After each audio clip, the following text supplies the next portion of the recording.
यम ने नचिकेत को कहा,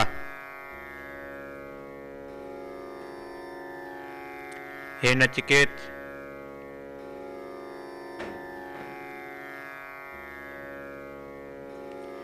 जिस प्रकार से बहता हुआ जो शुद्ध जल है, पानी है, वर्षा का जो शुद्ध जल है, अलग अलग जगह पर चला जाता है। किसी पर्वत पर जो पानी की बूंद गिरती है, वह पानी की बूंद कभी झरने में चली जाएगी, नदी में चली जाएगी, कुएं में चली जाएगी और आगे और भी कहीं पर जा सकती। वैसे ही जल तो एक है। जब वर्षा का जल ऊपर से गिरा था तब एक था, अलग तो नहीं था। उस जल को, बरसते हुए जल को हम यदि एक जगह पर इकट्ठा कर दें तब आपको क्या होगा? वर्षा का जल है ऐसा कहेंगे। वही वर्षा का जल अलग अलग भागों में चला जाए, जैसे ऊंचे पहाड़ के ऊपर गिरा हुआ जो पानी की बूंद है वह अलग अलग भागों में चली जाती है, विभक्त हो जाती है, बट जाती है। कभी झरने में चले गए, कहीं चले गए। जल तो एक है पर उसके कई जगह वह बट जाता। वैसे ही कहते हैं वह परब्रह्म परमेश्वर एक है, परंतु एक वह परमात्मा देव के अंदर भी है, असुर के अंदर भी है। ऊपर से बरसा हुआ जल नदी के अंदर गया तब भी वही जल है, तालाब के अंदर गया तब भी वही है, पर उसके नाम अलग अलग है। झरने से बहता हुआ जो जल है उसको झरना कहेंगे, नदी में जाने वाले जल को नदी कहेंगे, तालाब में रहने वाले जल को तालाब कहेंगे, कुएं में रहने वाले जल को कुआं कहेंगे, जबकि एक ही जगह से आया हुआ होगा। वैसे ही कहते हैं वह परब्रह्म परमेश्वर जो है एक ही है, पर एक होने के बाद भी वह देव और असुर के अंदर होने से वह एक देव कहलाता और एक असुर कहलाता है, परंतु है एक ही। जैसे जल एक है पर एक तालाब कहलाता है, एक नदी कहलाती है, एक कुआं कहलाता है। ठीक, तो अगला मंत्र कठोपनिषद का दूसरी बल्लियात शुरू होती है। पहला मंत्र है पुरम एकादशद्वारम अजस्य अवक्रचेतसः अनुष्ठान सोचति विमुक्तस्य विमुच्यते। तो कहते हैं कि वह जो है परब्रह्म परमेश्वर जो आत्मा है वह कहां रहती है? इस शरीर के अंदर जो रहती है वह क्या है? इस शरीर को कठोपनिषद क्या कहता है? बहुत बड़ा एक नगर है, पुर नगरी है। श्रीमद् भागवत में भी यह कथा आती है। श्रीमद् भागवत में बताया है कि श्रीमद् भागवत में इस शरीर को ऐसे बताया जैसे कोई बहुत विशाल सुंदर कोई राजा का राज्य हो, और उस राज्य के अंदर रहने वाला जो व्यक्ति है, जो राजा है, उसके अलग अलग महल हैं और उस महलों के अलग अलग द्वार हैं। 9 द्वार हैं उसने बतलाए, और उसमें राजा रमन करता है, खेलता है, रहता है, आनंद लेता है। पर वह राजा कौन है? वह आत्मा है। पहले उन्होंने कहानी की तरह बतलाया, जैसे कि लोगों को लगे कि हम किसी कहानी को सुन रहे हैं, परंतु वहां कहानी क्या है? वह आत्मा के विषय में बतलाती है। श्रीमद् भागवत में कहा है कि 9 दरवाजे वाली यह नगरी है। यह जो नगरी है, नगरी क्या? यह जो शरीर है, इसके कितने? श्रीमद् भागवत में 9 दरवाजे बतलाए, और कठोपनिषद कहता है 11 दरवाजे। आप इसको सुनिए।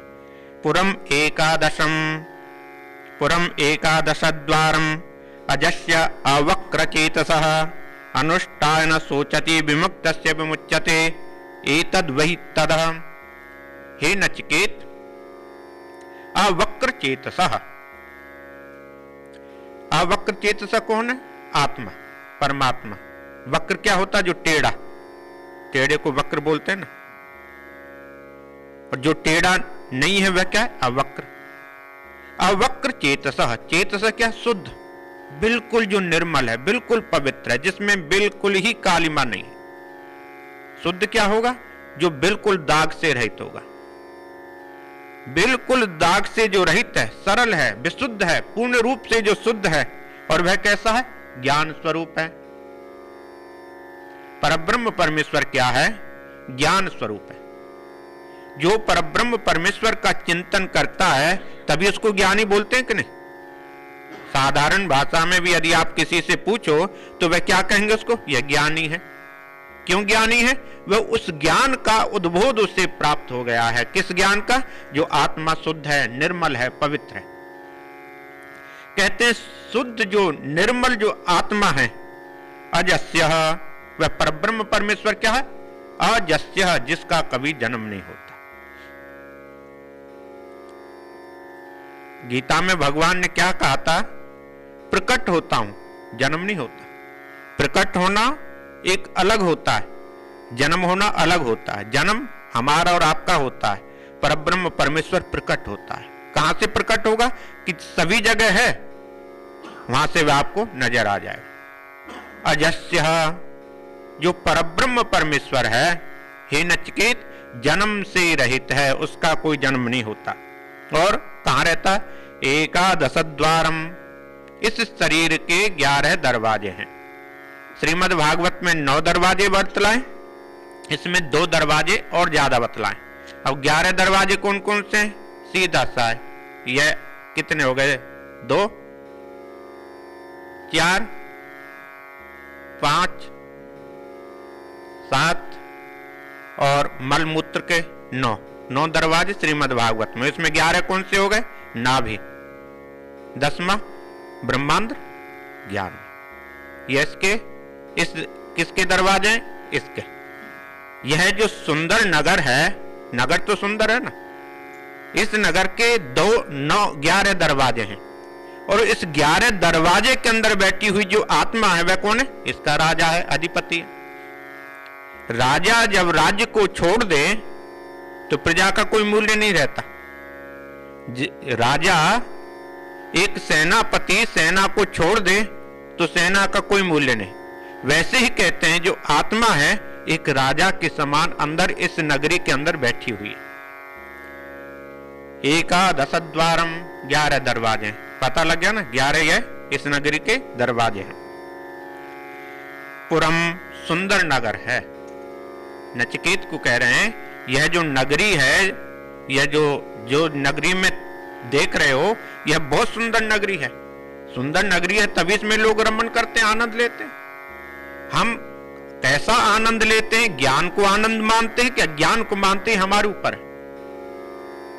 हम ज्ञान को यदि आनंद मानते हैं तो वहां दुख की कभी अनुभूति नहीं होती, और अज्ञान को आनंद मानते हैं, पहले हमें सुख लगता है और बाद में दुख मिलता है। जैसे नीम को खाओ तो पहले कैसा? कड़वा, और बाद में मीठा लगता है। और शक्कर को खाओ, पहले मीठी है, बाद में क्या करती है? बीमारी देती है। ठीक है कि नहीं? वैसे ही है ज्ञान। क्या है? एक ज्ञान को प्राप्त करने के लिए हमें परिश्रम तो करना पड़ेगा, प्रयास करना पड़ेगा, समय निकालना पड़ेगा, बुद्धि भी अच्छी रखनी पड़ेगी, तभी तो समझ पाएंगे। ऐसा तो नहीं है कि सभी आप इसको ज्ञान को समझ जाए। तो कहते हैं इसलिए इस नगर के अंदर वह रहता है। तो फिर उसके बाद क्या है? अनुष्ठाय, तो उसको जो रहता है इसके अंदर, अनुष्ठाय। अनुष्ठाय क्या है? ध्यान आदि के द्वारा उसे जाना जा सकता है, ऐसे नहीं जाना जा सकता। रहता तो है। सीधा सा प्रश्न है, जब हमारे ही शरीर में वह रह रहा है तो हमको जानना चाहिए, फिर हम क्यों नहीं इसको जान पाते? जब हमारे पास में किसी के पास में कोई वस्तु है फिर उसको क्यों नहीं समझ पाते? समझना चाहिए। फिर हम क्यों तड़पते रहते हैं? कहते नहीं, अनुष्ठाय, तुम जान तो सकते हो, परंतु उसको जानने के लिए क्या है? ध्यान आदि साधन आपको करने होंगे। यदि हम ध्यान आदि साधन नहीं करते हैं तो हमारे पास होते हुए भी हम उसको नहीं देख सकते। जैसे यह भगवान का चित्र लगा हुआ है, इसके पीछे दीवार है, वह कब तक नजर नहीं आएगी? तब जब तक इस पर्दे को हम नहीं हटाएंगे। जैसे ही पर्दा हटाएंगे तो पीछे दीवार आपको नजर आएगी। वैसे ही कहते हैं अंदर बैठी हुई जो शक्ति है, परब्रह्म परमेश्वर है, उसको देखने के लिए क्या है? अनुष्ठान करना होगा, साधना करनी होगी, योग करना होगा, उपासना करना होगा, व्रत करना होगा। और उसके बाद ना सोचते, जो इस प्रकार के लोग हैं जो अनुष्ठान आदि करते हैं, वह चिंता नहीं करते, शोक नहीं करते, वह दुखी नहीं करते। क्यों? कि वह जानते हैं कि जीवन क्या है? परिवर्तनशील है, प्रत्येक क्षण पर बदल रहा है। हम इसको ना चाहें बदलना, तब भी ये बदलेगा। कोई भी व्यक्ति जीवन में क्या चाहता है? बदलना।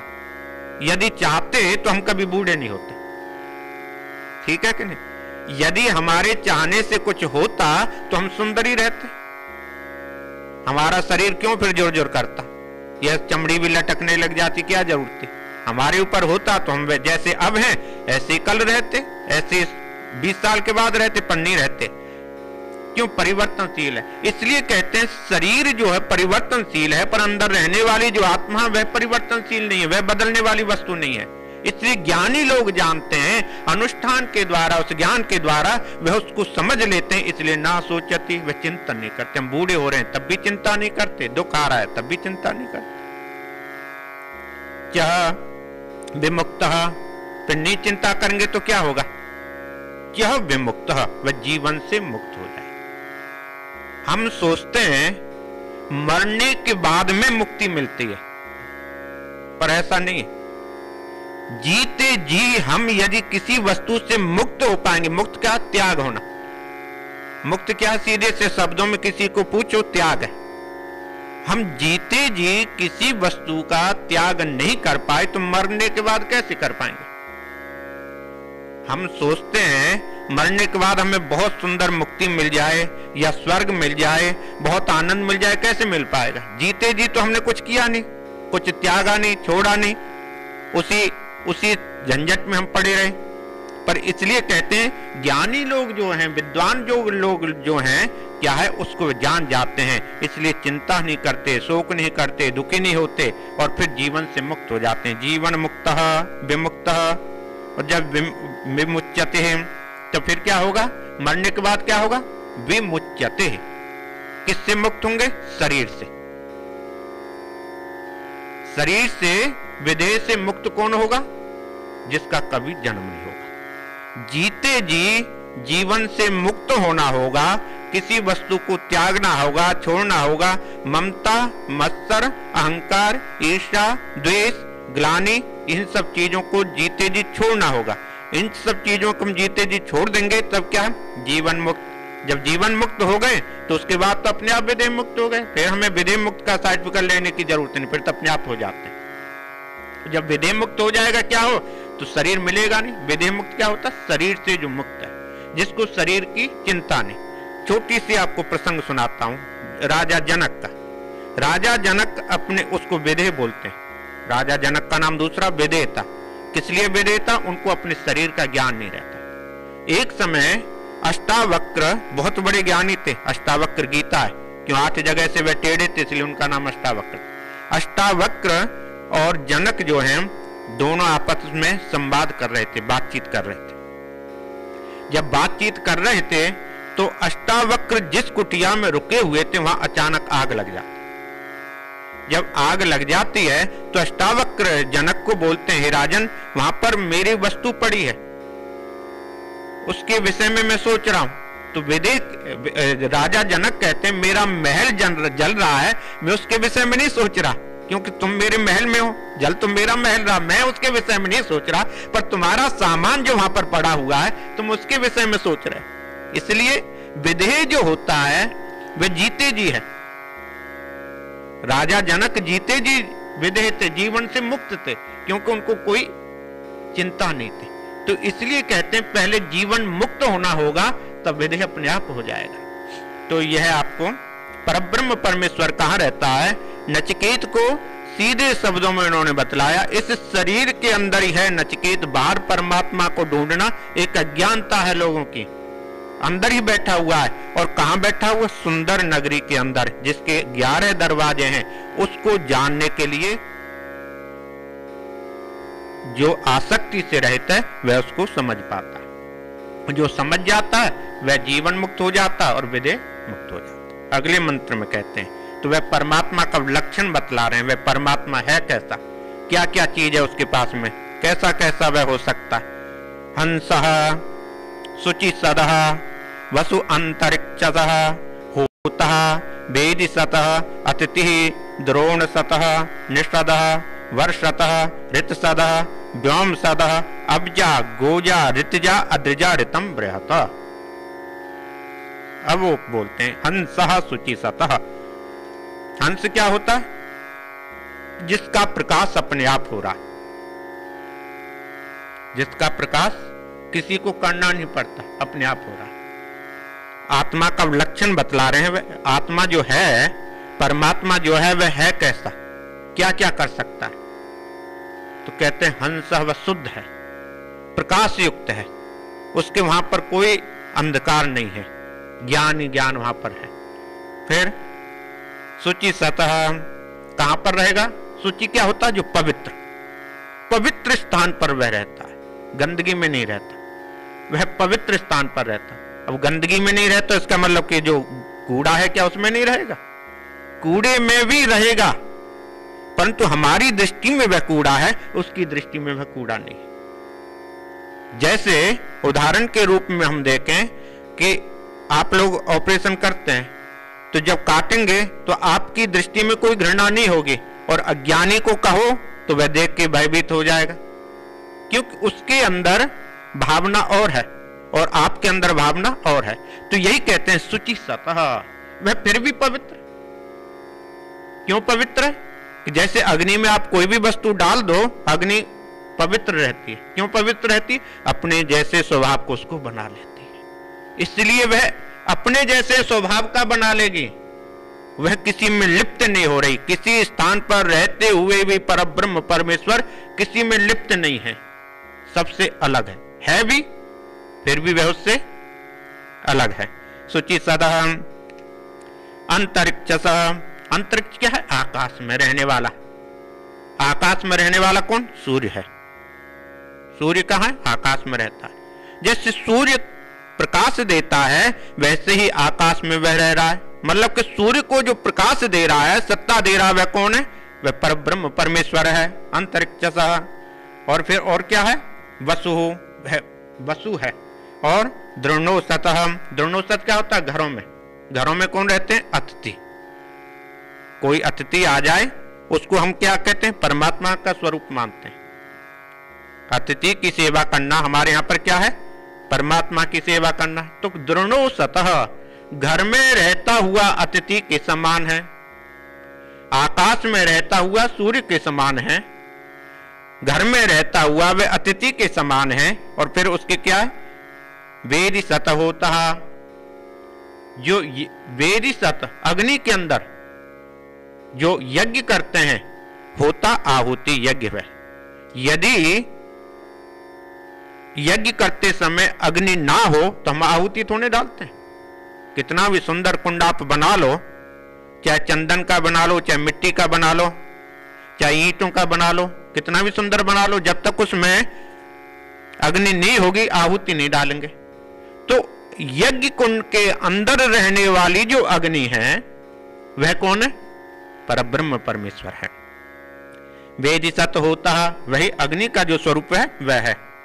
निसतः, सभी मनुष्यों के अंदर रहने वाला, सभी मनुष्यों के अंदर रहने वाली जो है वह परब्रह्म परमेश्वर है। और उसके बाद क्या? वर्षतः, मनुष्यों से ऊपर कौन है? देवता। देवताओं के अंदर भी वही रहता है। यदि वह नहीं हो तो देवताओं का कोई मूल्य नहीं। और उसके बाद क्या? ऋतसतः, देवताओं से ऊपर क्या? सत्य। मनुष्यों से ऊपर देवता, देवताओं से ऊपर सत्य, और वह जो सत्य है उस सत्य में भी रहने वाला परब्रह्म परमेश्वरी है, वही है। व्योम सतः, और आकाश में रहने वाला भी वही है। कौन रहता है आकाश में? जैसे पक्षी आदि घूम रहे, आकाश में घूमने वाले पक्षी आदि वह कौन है? वह भी परब्रह्म परमेश्वर है। पहले मनुष्य भी वही है, देवता भी वही है, सूर्य भी वही है, आकाश में रहने वाले पक्षी भी वही है, और उसके क्या अब जहां जल के अंदर रहने वाले, जल के अंदर कौन है? मछली आदि, मछली है, सिप है, शंख है। शंख जड़ है पर जड़ के अंदर भी वह है। जल के अंदर रहने वाली जितनी भी वस्तु हैं, जड़ हो चाहे चेतन हो, सभी वह कौन है? परब्रह्म परमेश्वर है, अब्जा है। और उसके बाद गोजहा, पृथ्वी के अंदर प्रकट होने वाली वृक्ष आदि, अन्न आदि, यह क्या है? फल आदि, यह क्या है? गोजा। पृथ्वी के अंदर से प्रकट होने वाली जो भी वस्तुएं, निकलने वाली जो भी वस्तुएं हैं, वह परब्रह्म परमेश्वरी है, ऋतजा। और यह क्या है? सत्कर्मों को प्रकट करते हैं। और उसके बाद क्या होता? अद्रिजा, पर्वतों के अंदर रहने वाली वनस्पति आदि, वह भी कौन है? वह परब्रह्म परमेश्वरी है। बृहद्रतम, वही सबसे बड़ा सत्य है, इससे बड़ा सत्य कुछ नहीं। गीता में भगवान श्री कृष्ण ने अलग अलग भागों में बतलाया, मैं अर्जुन हूं, यह वृक्ष हूं, पीपल हूं, जल हूं, अलग अलग बतलाया। उपनिषद सीधे बातों में बतला देता है कि सीधे अर्थों में इसको यदि कहा जाए किसी को, कोई इसका क्या मतलब होगा, तो यानी कि जो हम देख रहे हैं या नहीं देख रहे, जहां तक हम देख सकते हैं या नहीं देख सकते, सब कुछ परब्रह्म परमेश्वर है, इसके अलावा कुछ भी नहीं। तो फिर ऐसा है तो क्या है? अगले में मंत्र में वह कहते हैं ऊर्ध्वम प्राणम उन्नयति, कहते शरीर, मनुष्य शरीर की यहां पर अब बात कर रहा है। मनुष्य शरीर के अंदर रहने वाले जो प्राण हैं, प्राण, अपान, व्यान, उदान, समान, 5 अलग अलग है ना, सभी के अलग अलग काम है। कोई छींक से आ रहा है, कोई गंध से जा रहा है, कोई श्वास से आ रहा है, कोई डकार ले रहा है, यह सब प्राणी है ना, सभी अलग अलग हैं। प्राण वायु है, अपान वायु है, व्यान वायु है, गंदगी का नाम भी अपान, ठीक है ना। तो कहते हैं ऊर्ध्वम, ऊर्ध्व की तरफ करने वाली जो प्राण है वह कौन है? परब्रह्म परमेश्वर है। यदि वह नहीं होगा तो ऊपर की तरफ नहीं आए। अपान वायु, जो गंदगी, गंदगी के साथ में जो निकलती है गंदी हवा, अपान वायु, वह भी क्या है? प्रत्यगस्यति अपानम, नीचे की तरफ ढकेलने वाली जो वस्तु है वह परब्रह्म परमेश्वर है। यदि आत्मा शरीर के अंदर नहीं होगी तो ना अपान काम करेगी, ना प्राण काम करेगी, ना उदान करेगी, कुछ नहीं करेगी। आत्मा के बिना यह कुछ नहीं कर सकती। जितने भी प्राण हैं, कि प्राण, अपान, व्यान, उदान, समान, ये कब काम करते हैं? जब आत्मा अंदर है। आत्मा अंदर नहीं होगी तो ये कोई काम नहीं करते। ऊपर की तरफ जाने वाले जो प्राण हैं, अपान, व्यान, उदान, समान, नीचे की तरफ जाने वाली जो हैं, कहते हैं ये सब उसी आत्मा के रहते हुए शरीर में काम करती हैं, अन्यथा नहीं करती। और उसके अंदर मध्य वामन आसीनम विश्वे देवा उपासते, नीचे की तरफ भी वह धकेल रहा है वायु को, और ऊपर की तरफ भी वायु को लेकर के आ रहा है। और बीच में क्या है? मध्य, बीच में, बीच का क्या है? हृदय स्थान। इस हृदय स्थान में आसीनम वह बैठा हुआ है। कौन बैठा हुआ है? जो इन प्राणों को चला रहा है। दिखलाई नहीं दे रहा। नचिकेत को कह रहे हैं, हे नचिकेत, वह दिखलाई नहीं दे रहा। दिखलाई क्या दे रही है आपको? चलते हुए श्वास। चलते हुए श्वास से आप इस उंगली रखो नाक पर तो आपको पता लगेगा कहां से श्वास आ रहा है। नाक से आ रहा आप कहेंगे, इससे आ रहा, इससे आ रहा आप कह सकते हैं, परंतु आसीनम, कौन बैठा हुआ? मध्य में, हृदय में बैठा हुआ वह आत्मा है, उसके रहते हुए यह काम कर रहे हैं। विश्वे देवा उपासते, सभी देवता उसकी उपासना करते हैं, जो हृदय में बैठी हुई आत्मा है। तो अगले मंत्र में यहां पर वह बतलाया गया है,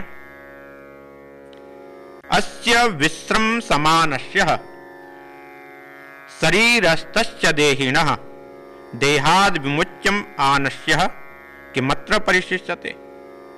विमुच्य मानस्य यहां पर कहा है, अस्य माने इस, शरीरस्य, शरीर के बीच में जो स्थित है वह कैसा है?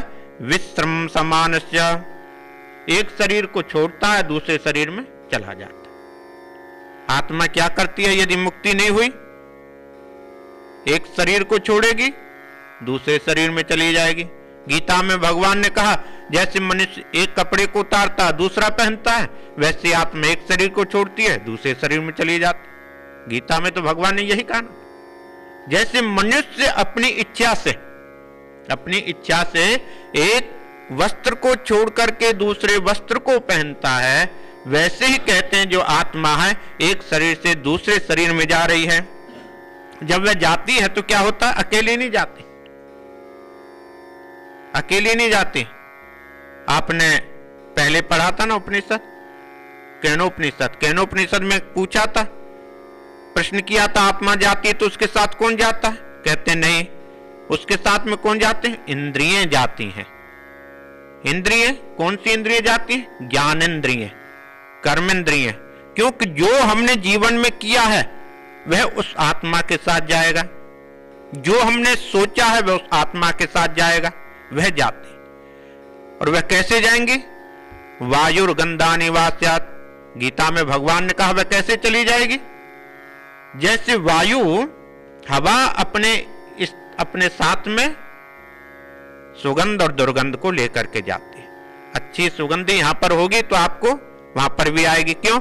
यहां की सुगंधी हवा वहां पर लेकर के जा रही। यहां पर दुर्गंध होगी तो वहां पर भी क्या? दुर्गंध लेकर के जाएगी। ऐसे ही कहते हैं आत्मा जब जाएगी तो इन कर्मेंद्रिय और ज्ञानेंद्रियों को के द्वारा किया हुआ जो है उसको साथ लेकर के जाएगी। उसके आधार पर ही हमारा जन्म होगा। कैसे जन्म होगा हमको सोचना होगा कि हमारा जो जन्म होता है, एक ही पिता है एक ही मां है, एक ही पिता है एक ही मां है, दो बच्चे हैं तो दोनों का स्वभाव में परिवर्तन है। परिवर्तन क्यों है? बदलाव क्यों है? वायुर्गंधानि वास्यात्। क्यों? उसकी जो शुभ और अशुभ थे उनको साथ लेकर के आत्मा आती है। ठीक है, माता पिता के माध्यम से हमें शरीर मिला है, माता पिता के माध्यम से शरीर हमको मिलता है, माता पिता के माध्यम से कर्म नहीं मिलते। माता पिता के माध्यम से शरीर मिलता है परंतु जो कर्म है हमारे वह नहीं मिलते। हमारी सोच वह माता पिता के माध्यम से मिलती है, हमारे माध्यम से। माता पिता बहुत अच्छे होंगे, संतान बुरी होगी। माता पिता लड़ाई झगड़े करने वाले होंगे, संतान अच्छी होगी। तो ये कैसे? यह तो कहानी है ना। तो इसलिए कह रहे हैं, तो यहां पर कहते हैं जब वह आत्मा जाती है उसके साथ में क्या है? यह इंद्रियां साथ अपने वह लेकर के जाती है। इन इंद्रियों को, कौन सी इंद्रियां? जो हमने की, जो हमारी सोच है। जैसे हम दिन में सोचते हैं, रात्रि को क्या स्वप्न में दिखलाई देता है। उदाहरण के रूप में दिन में सोचा हुआ या 20 साल पहले कुछ सोचा हुआ वो रात्रि को आपको दिखलाई देगा, क्योंकि आपके संस्कार अंदर बैठे हुए हैं। वैसे ही कहते हैं हम जब भी इस संसार को छोड़ करके जाएंगे, इस शरीर को छोड़ करके जाएंगे, वह जो संस्कार हैं वह हमारे साथ जाएंगे, उनमें कोई बदलाव नहीं आएगा। वह आत्मा उनको साथ में लेकर के चली जाएगी। कैसे लेकर के जाएगी? जैसे कि आदमी पहले जमाने में आपने देखा होगा, स्टेशन पर जाते थे, बहुत बड़ा बड़ा भार आदमी लेकर के जाता था। एक स्थान से वह दूसरे स्थान पर जा रहा है, क्यों? पता नहीं कितने दिनों के बाद आएगा। वैसे ही कहते हैं जब आत्मा इस शरीर को छोड़ के जाती है, पूरे संस्कारों को साथ लेकर के जाती है। बचपन जन्म से लेके छोड़ने तक जो हमने किया है, तो कहते हैं उनको, इंद्रियों को वह साथ में लेकर के जाती है। तो फिर क्या क्या कहते हैं? देहिनः जीवात्मा। देही ने क्या? जीवात्मा के देहात शरीर से विमुच्य मानस निकले जाने पर, तो यहां पर कहते हैं उस शरीर से निकल जाने पर क्या होता है? किम अत्र परिशेष्यते। यहां पर क्या शेष रहता है? इस शरीर से जीवात्मा तो चली गई, और चली जाने के बाद में क्या इस शरीर से कुछ रहता है? एतद्वै, फिर भी रहता कौन? परम ब्रह्म परमेश्वर का अंश। आत्मा चली जाने के बाद भी परमात्मा उसके अंदर है, शरीर के अंदर है। और यदि नहीं होते तो उससे कीड़े पैदा नहीं होते। मैंने पहले भी आपको बतलाया, एतद वही, आत्मा चले जाने के बाद भी उस शरीर के अंदर जो कुछ वस्तु निश्चित है, बैठी हुई है और दिखलाई नहीं दे रही, एतद वही वही है। क्यों? उस जड़ वस्तु से फिर भी चेतन वस्तु को वह पैदा कर सकती है। क्या शेष रहता कहते हैं उस चले जाने के बाद में क्या शेष रहता, वह बतलाते, ना प्राणेन ना पानेन मृत्यो जीवति कश्चन इत्रेण तु जीवन्ति यस्मिन् एत उपस्थितौ हन्तता इदं प्रयुक्ष्यामि गुह्यं ब्रह्म सनातनम यथा च मरणं प्राप्य आत्मा भवति। गौतम, हे गौतम, हे नचिकेत, ना प्राणेन, जो शरीर है, ना प्राणेन जीवति, प्राण से जीवित नहीं रहता। यदि प्राणों से ही जीवित रहता तो आत्मा के चले जाने के बाद भी रहना चाहिए। आत्मा के रहते हुए प्राण रहते हैं, प्राण के रहते हुए आत्मा नहीं रहते। ठीक है ना? आत्मा के रहते हुए ही प्राण अपना काम करते हैं, अन्यथा वे प्राण काम नहीं कर सकते। और कहने के लिए क्या है? प्राण है। कहने के लिए हम क्या कहेंगे? उसके प्राण चल रहे हैं, श्वास चल रही है, परंतु वह जो श्वास है वह कब तक है? उस आत्मा के रहते हुए ही। कहते हैं इसलिए कंचन मर्त्य, कोई भी, मर्त्य कौन है? जो मर रहा, जिसका कोई भी, हम जितने भी जीव हैं, जितने भी प्राणी हैं, मरते हैं, मरने वाले हैं। जिनका धर्म क्या है? मरना। हमारा धर्म क्या? मरना है। यह सत्य है। यह सत्य तो है नहीं, आज नहीं मरेंगे फिर किसी दिन मरेंगे, मरना तो हमारा धर्म है, वास्तविक धर्म है, जिसको हम मानते या नहीं मानते इससे कोई फर्क नहीं पड़ता। इसलिए कहते हैं कंचन मर्त्य, कोई भी मरने वाला प्राणी, कोई भी मरने वाला प्राणी, ना प्राणेन ना अपानेन, ना तो वह प्राण से ही, प्राणवायु से ही, प्राणवायु कौन है? जो ऊपर को आ रही है, और ना अपानेन, अपान वायु से। यदि पेट में अपान वायु गंदगी ना निकले तो पेट बाहर अफरा की तरफ फैल जाएगा, फिर दुखी होगा। इसलिए गंदगी, अपान वायु भी निकलनी आवश्यक है। तो क्या कहते हैं? ना प्राणेन ना अपानेन, वह ना तो प्राण से ही जीता है और ना ही अपान वायु के रहते हुए ही वह जीवित है, जीवित, किंतु फिर क्या है? यस्मिन, जिसके अंदर एतहु उपसृतौ, एतहु यह दोनों, कौन? प्राण और अपान, दोनों वायु जिसके अंदर बैठी हुई हैं। किसके अंदर बैठी? इतरेण। इतरेण कौन होता? दूसरा, उसको कोई दूसरा चला रहा है। चलता हुआ, ऐसे समझे चलती हुई तो कार हमें नजर आ रही है, परंतु चला और कोई रहा है। जो चला रहा है वह हमें दिखलाई नहीं दे रहा। तो क्या है? प्राण और अपान वायु को जो चला रहा है, इतरेण, उसको और कोई चला रहा है। और जो और कोई चला रहा है, जीवंतु, उसी के जीते जी ही है, जीवित रहते हैं। प्राण और अपान दोनों जो वायु हैं उस आत्मा के रहते हुए ही इस शरीर में रहती हैं। जिस दिन आत्मा निकल जाती है, ये वायु अपने आप उसका साथ छोड़ देती, फिर उसका साथ नहीं रखते। तो कहते हैं हे, उसको नचिकेत को, गौतम कौन है? गौतम वंश का था, इसलिए नचिकेत को गौतम यहां पर कहते हैं। गुह्यम सनातनम, गुह्य कौन है? बहुत ही जो कठिन है, बहुत ही जो गोपनीय। गोपनीय वस्तु क्या है? ऐसा नहीं है किसी को नहीं बतलाना।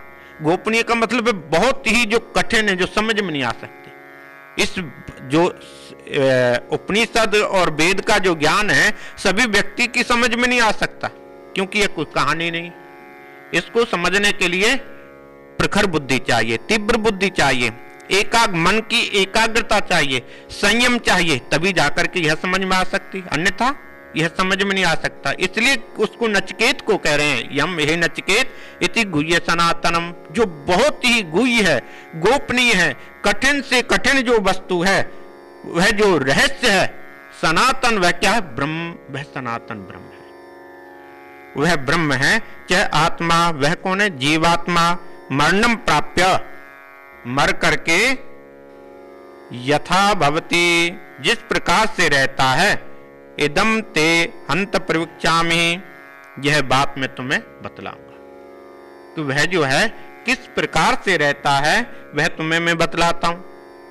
आत्मा जो है किस प्रकार से वह रहती है, वह तो योनि मध्य प्रवद्यन्ते शरीरत्वाय देहिनः स्थानो मने असंयन्ति यथा कर्म यथा श्रुतम। यथा कर्म, जिस प्रकार का हम कर्म करते हैं, जिस प्रकार का हम कर्म, कर्म का मतलब यही नहीं होता कर्म जो शरीर से कर रहे हैं। कर्म का मतलब क्या है, जो हम सोच रहे हैं, मन से जो कर रहे हैं।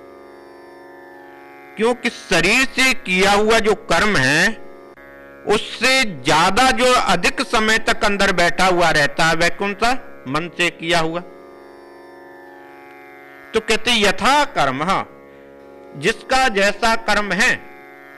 आत्मा निकल गई तो वह कहां गई, अगले मंत्र में बतला रहे नचिकेत को, आत्मा तो चली गई, चली जाने के बाद जाएगी कहां, कोई जगह तो होनी चाहिए उसके लिए।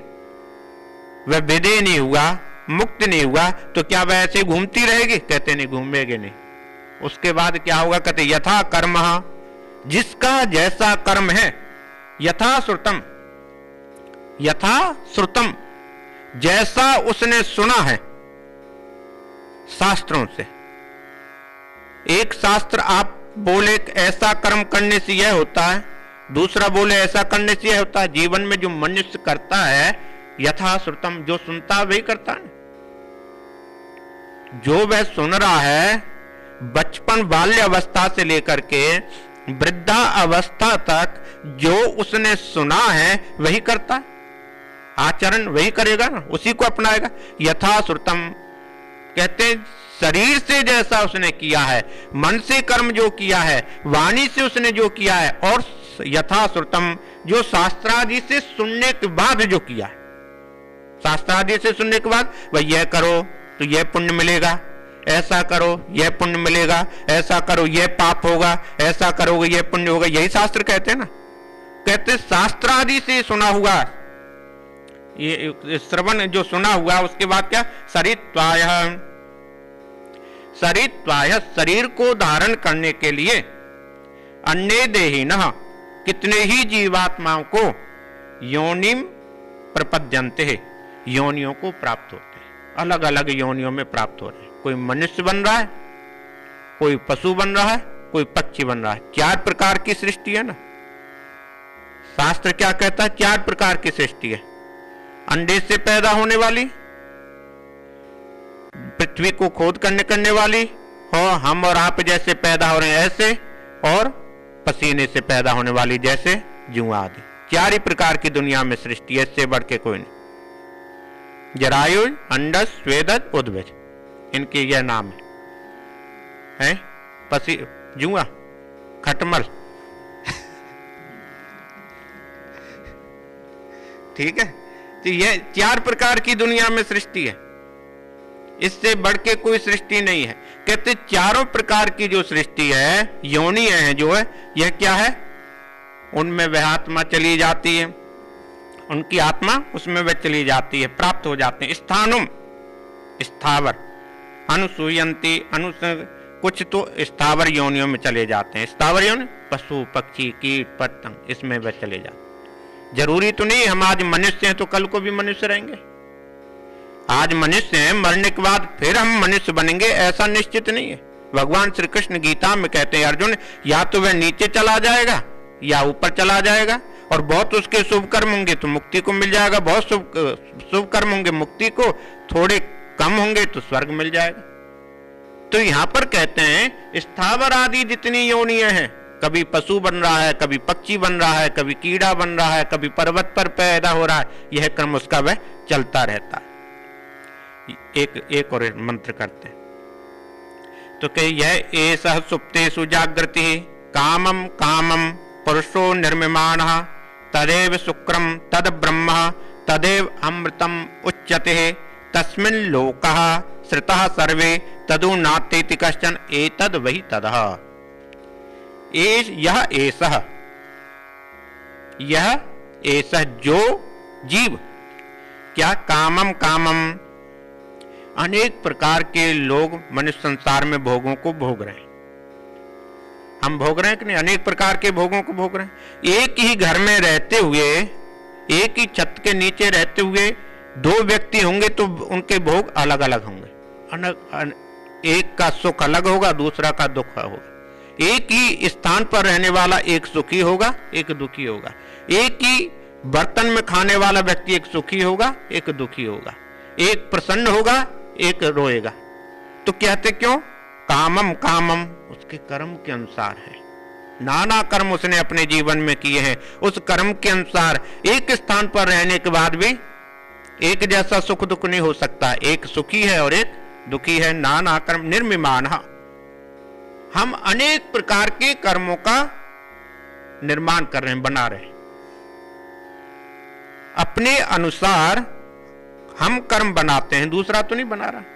निर्मिमानम, हम अनेक अनेक प्रकार के कर्मों को करते जा रहे हैं, बनाते जा रहे हैं।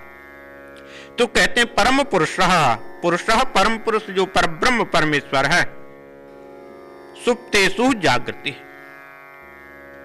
यहां पर नचिकेत को बतलाया है, जब महाप्रलय हो जाती है, महाप्रलय के अंदर सब कुछ समाप्त हो जाता है। सुप्तेषु, सभी सो जाते हैं, कुछ भी नहीं रहता, परंतु सह जागृति, वह जागता हुआ होता। परब्रह्म परमेश्वर जो है महाप्रलय हो जाने के बाद भी जागृति जागता है। आज भी जाग रहा है और उस समय भी जाग रहा है, क्योंकि वह सत्य है। सत्य जो होता है उसका कभी विनाश नहीं होता।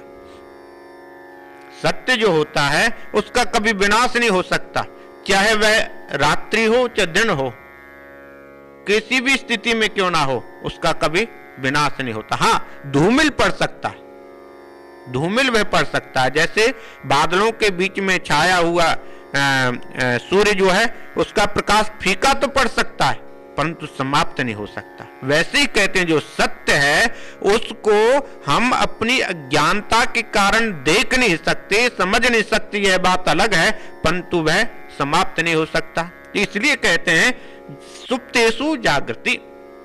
सभी लोग जब सो जाते हैं, सब कुछ समाप्त हो जाता है, महाप्रलय हो जाती है, सह जागृति ही, वह उस समय भी जागता है। और इतना ही नहीं, शुक्रम क्यों जागता है? वह शुद्ध है, निर्मल है। क्यों जाग रहा है? शुद्ध है, वह निर्मल है, वह कभी भी अपवित्र नहीं होता, उसमें कभी कालिमा नहीं लगती। वह आज भी शुद्ध है, कल भी शुद्ध रहेगा। जो आज शुद्ध नहीं है वह कल भी शुद्ध नहीं रहेगा। इसलिए कहते हैं जो परब्रह्म परमेश्वर है, शुक्रम, वह शुद्ध है, निर्मल है, पवित्र है, उसमें किसी भी प्रकार की कोई कालिमा नहीं है। इसलिए क्या है? वह हमेशा जागृति, हमेशा जागता है। तद ब्रह्मा, वही ब्रह्म है। तुम पूछ रहे हो ब्रह्म क्या है? वह ब्रह्म है जो समस्त दुनिया महाप्रलय हो जाए, सब कुछ समाप्त हो जाए, परंतु महाप्रलय के अंदर भी जो जागने वाली वस्तु है वह ब्रह्म है, उसको ब्रह्म कहते हैं। तत् एव अमृतम, उसे कुछ लोग अलग अलग नाम कह सकते हैं। उस ब्रह्म के नाम कुछ भी हो सकते हैं। ऐसा नहीं है कि मैं उसको ब्रह्म कह रहा हूं तो आप भी उसको ब्रह्म से मानो, कुछ भी हो सकता है। क्या है? अमृतम उच्यते, कोई लोग उसे अमृत कहते हैं, उच्यते कहते हैं, वह अमृत है। अमृत क्या होता है? जो कभी नहीं मरता। मृत मरना और अमृत नहीं मरना, उसको अमृतम, कुछ लोग उसे अमृत कहते हैं। तस्मिन् सर्वे लोकाश्रितः, तस्मिन् माने उस परब्रह्म परमेश्वर में, सर्वे लोकः आश्रितः, जितने भी लोक हैं, जितने भी जीव हैं संसार में, ब्रह्मांड, जितना भी ब्रह्मांड है, उस ब्रह्मांड जो है उसमें समाया हुआ है। वह उस ब्रह्मांड से अलग नहीं है, ब्रह्मांड उसके अंदर ही। जैसे अर्जुन ने जब परब्रह्म परमेश्वर का विराट स्वरूप देखा था तो उसने अपने आप को भी देखा। उस विराट स्वरूप में उसने सब कुछ देखा। क्यों देखा? कि वह विराट स्वरूप के अंदर है, परब्रह्म परमेश्वर के अंदर सब कुछ है। तो इसलिए कहते हैं लोक, जितने भी लोक हैं उसके अंदर हैं, आश्रित हैं, बैठे हुए हैं। और तत्कश्चन उह, तत्कश्चन उह, उससे कुछ भी या उससे कोई भी वस्तु या उससे कोई भी मनुष्य क्या नहीं कर सकता? ना अत्येति, उसको लांग नहीं सकता। यदि कोई जीव कहे, मनुष्य कहे कि मैं परब्रह्म परमेश्वर की सत्ता को, शक्ति को लांग जाऊंगा, उल्लंघन कर दूंगा, कोई भी नहीं कर सकता। न अत्यो न अत्येति, उसका कोई भी उल्लंघन नहीं करता, लांग नहीं सकता। ए तद वही, उसी को ब्रह्म कहते हैं। तो ब्रह्म की परिभाषा बतला रहे हैं तो नचिकेत को, फिर अगले हफ्ता बतलाते हैं। आज यहीं पूर्ण